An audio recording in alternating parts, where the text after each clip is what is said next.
LEGO Star Wars the video game, this game came out back in 2005, was developed by Traveler's Tale and released to the PS2. The story of this game recaps Star Wars Episode 1 through 3 of the prequel trilogy, where you will play as various different blaster-wielding characters or Jedi to eventually try and stop the Separatists.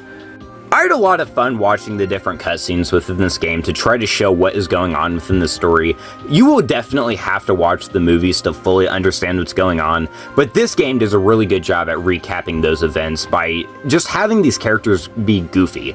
There's no voice acting within this game, so it's just a bunch of characters making random sounds, and at the same time, these emotions that they're trying to convey within their faces, and the arm movements that they do, which overall, just putting that all together does a really good job at showing what is happening in a really goofy way, and it keeps a lot of the charm that it had back in 2005.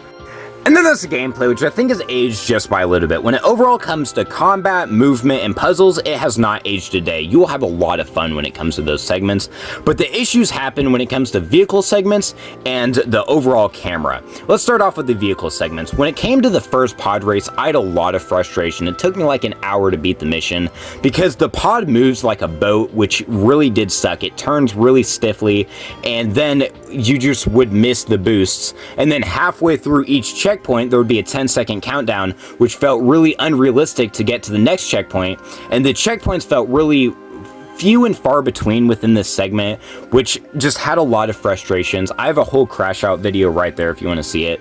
I really hated that mission. And then Gunship Cavalry was pretty fun, but again, the checkpoints were a little bit of an issue.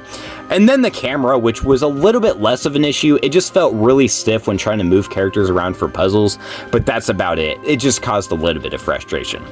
And then the overall aesthetics of this game, I had a lot of fun with. It has this really charming look to it and just feels like Star Wars, which means overall this game's around a 7 out of 10. The gameplay is aged by a little bit, but the story and charm, not at all.